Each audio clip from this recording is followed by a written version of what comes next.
बड़ी खबर रांची से है, जहां तेजाब से महिला बुरी तरह से झुलस गई है। नामकुम के लोवाड़ी इलाके में पति ने ही पत्नी पर फेंका तेजाब। रिम्स में इलाज चल रहा है। पत्नी के पैसा नहीं देने पर गुस्से में पति ने इस घटना को अंजाम दिया है। पत्नी ने पति पर लगाया तेजाब फेंकने का आरोप। नशा करने का आदि आरोपी पति। पुलिस कर रही पूरे मामले की तहकीकात।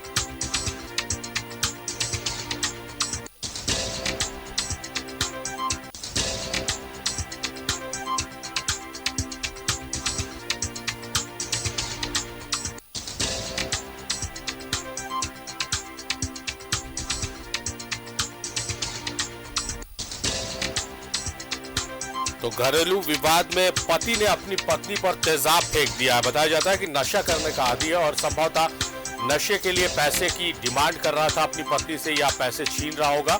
और पत्नी ने इसका जब विरोध किया तो पति ने, नशेड़ी पति ने, अगर ये कहा जाए तो कहीं से गलत नहीं होगा, नशेड़ी पति ने अपनी पत्नी पर तेजाब फेंक दिया है। रिम्स में इलाज चल रहा है। पत्नी बुरी तरह से झुलस गई है और पत्नी ने बताया कि पति से विवाद हुआ था और उस आपसी विवाद में उसने तेजाब फेंक दिया। यानी पहले से नियत बनाकर उसने रखी होगी कि पत्नी पर हमला करना, तेजाब से हमला करना है, क्योंकि तेजाब अमूमन घर पे मिलता नहीं है, तो पहले से वो तेजाब का इंतजाम करके रखा होगा। हालांकि ये पुलिसिया जांच का विषय है। पुलिस जब जांच करेगी तमाम तथ्य जो खुलकर सामने आएंगे कि क्या ये प्लान्ड हमला है, और अगर प्लान्ड है तो फिर तेजाब उसके पास से आया कहां।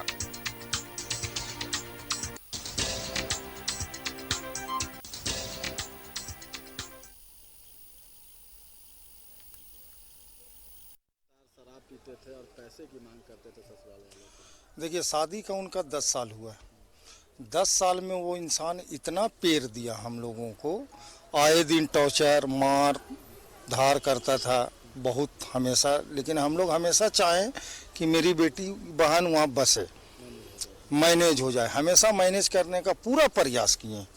अभी कोरोना काल में उसकी बेटी एक है छोटी सी, उसका पेट का आंत फट गया था। उसमें हम लोग लगभग 1 रुपया उन लोग का कोई कॉपरेट नहीं हुआ। बहन आई रोते हुए, ले जाके हरमू में एक नर्सिंग होम में, नाम नहीं जान रहे, वहाँ पे ट्रीटमेंट कराएं, 1 लाख लगाएं। अभी बीच में वो शराब पी के अपना पाँव तोड़ लिया देवुका नर्सिंग होम में। तो सीधे अब हम रुख करेंगे रिम्स का, जहां हमारे सहयोगी सत्यव्रत किरण मौजूद है और संभवतः पीड़ित परिवार भी उनके साथ मौजूद है। सत्यव्रत, बहुत बड़ी खबर और दुख भरी खबर है कि एक पति जो नशे का आदी, जो आरोप लगाए जा रहे हैं, उसने अपनी पत्नी पर तेजाब से हमला कर दिया। स्थिति कैसी है पत्नी की, और परिवार वालों का क्या कुछ कहना है? देखिए, बिल्कुल सही कहा सारिफ आपने कि अगर अपना पति जो रक्षक होता है, अगर वही भक्षक बन जाए तो फिर आखिर कोई भी पत्नी किस पर विश्वास करेगी। जो दरिंदगी देखने को मिली है, परिवार के जो सदस्य हैं अभी भी रिम्स के ट्रॉमा सेंटर के बाहर हैं, और आप समझिए कि इन परिवार वालों के ऊपर क्या बीत रही होगी। एक बच्ची जिसे लाड प्यार से पाला पोसा जाता है, उसकी शादी की जाती है ताकि वो एक बेहतर जीवन जी सके, और वैसे में जो पिता हैं, जो पीड़ित महिला है उसके जो पिता हैं, वो लगातार यह अफसोस कर रहे हैं कि किस घर में उन्होंने अपनी बेटी की शादी कर दी। क्या मामला हुआ था? ऐसी दरिंदगी अगर पति ही करने लगे, जो रक्षक होता है एक महिला के लिए, उसका पति ही सब कुछ होता है, और अगर पति ही इस तरह का करने लगे तो आखिर किस पे विश्वास किया जाए? सही बात है। आदमी फिर किस में विश्वास करे जब पति हो के ऐसा करे। 10 साल हो गई उसकी शादी की, कभी भी लड़की सुकून चैन से नहीं रही। बराबर मार पीट टॉर्चर करना, अब पैसा घर से मंगवाना। हम लोग 10 साल में बहुत ही परेशान हो गए उसको दे दे के। रात में भी वो आई है पैसा मांगने के लिए, जो हम बोले कि ठीक है 1-2 दिन रुक जाओ, हम पैसा देंगे तुमको। इससे पहले भी उसको फांसी लगा दिया था। जो आके बोली तो कुछ लोग बोले कि उसका गार्जियन बोला कि एक मौका दे दो, आइंदा ऐसा नहीं होगा। जो हम लोग समझा बुझा के फिर बेटी को भेज दिए। अब कुछ दिन हुआ और फिर आज सुबह में वो जो है बरस कर रही थी, और जग में तेजाब लेके पूरा उसका मुंह में मार के अब भाग गया। बिल्कुल, महिलाओं पर इस तरह के अत्याचार, आप भी एक महिला है, इस तरह का अत्याचार होता है तो तकलीफ होता है कि आखिर महिला कहाँ सुरक्षित है? अपने घर में सुरक्षित नहीं है। कहीं पे सुरक्षित नहीं है महिला। कैसे पता चला कि सिगरेट से दागा करते थे, हर बार पैसे की डिमांड की जाती थी अमीर के द्वारा? आती थी, बोलती थी, लेकिन हम लोग समझाते थे, फिर चली जाती थी। ऐसे ही मैं घटना घट चुका ये, और क्या बोले। फिलहाल अभी कैसी तबीयत है? जो हिना भर्ती है अस्पताल में, क्या कहा चिकित्सकों ने, कितना बर्न हुआ है? अभी चिकित्सकों ने कहा है कि अभी कल हम बताएंगे, क्योंकि जूनियर डॉक्टर यहाँ पे ट्रीटमेंट कर रहा है उनका, चूँकि आज संडे भी है, तो अभी तो ऐसा कुछ ट्रीटमेंट हमको समझ नहीं आ रहा है यहाँ पे। अब एफआईआर करने का बाद देखते हैं। 10 साल से प्रताड़ित हो रही थी। 10 साल से पूरा, हमेशा जब भी मन चाहा मारा, भगा दिया, 2-2 बजे रात में घर से निकाल देता था, लेकिन बहन हम लोगों को बताती थी नहीं, खुद मैनेज करना चाहती थी। बिल्कुल, कोई भी महिला चाहती है कि किसी तरह से मैनेज हो जाए, क्योंकि अपने पति को छोड़कर तो कोई नहीं रहना चाहेगा।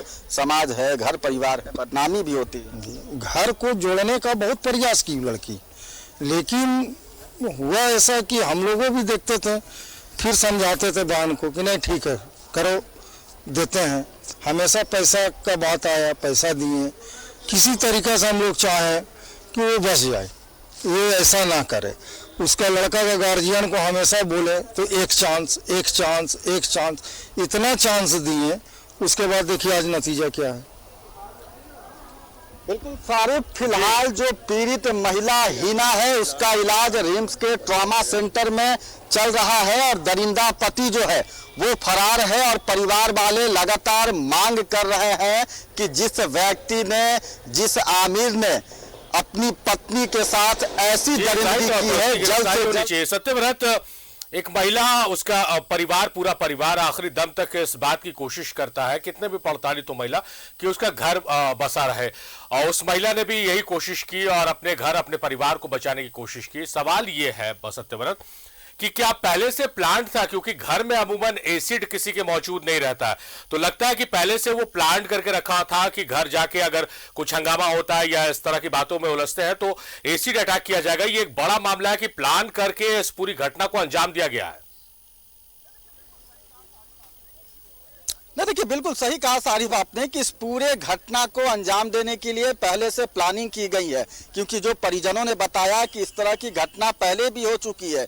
कई बार जो है मारपीट की जाती थी। जो पति है आमिर, वो लगातार शराब के नशे में धुत रहता था और अपनी पत्नी से मारपीट किया करता था। सिगरेट से कई बार जलाने की कोशिश की गई थी हिना को, और आज जो अटैक हुआ, आपको लगता है कि पूरी तरह से प्लानिंग था? क्योंकि किसी के घर में एसिड तो होता नहीं है, एसिड उसका प्री प्लानिंग था।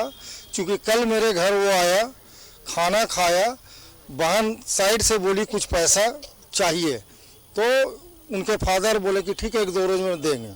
अब कितना का डिमांड था ये हम नहीं जान रहे। वो अपने फादर से शेयर की, फादर भी हामी भी आ रहा है कि हाँ दे देंगे।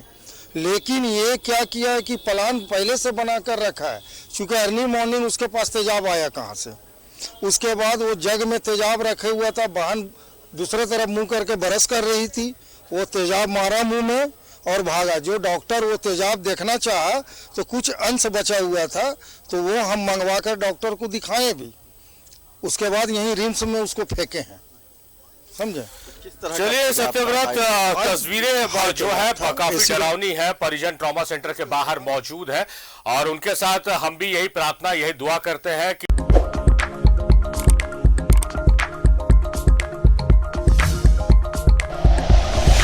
Like and share videos, subscribe करें हमारा चैनल और प्रेस करें बेल आइकॉन। न्यूज़ 11 भारत, सच है तो दिखेगा।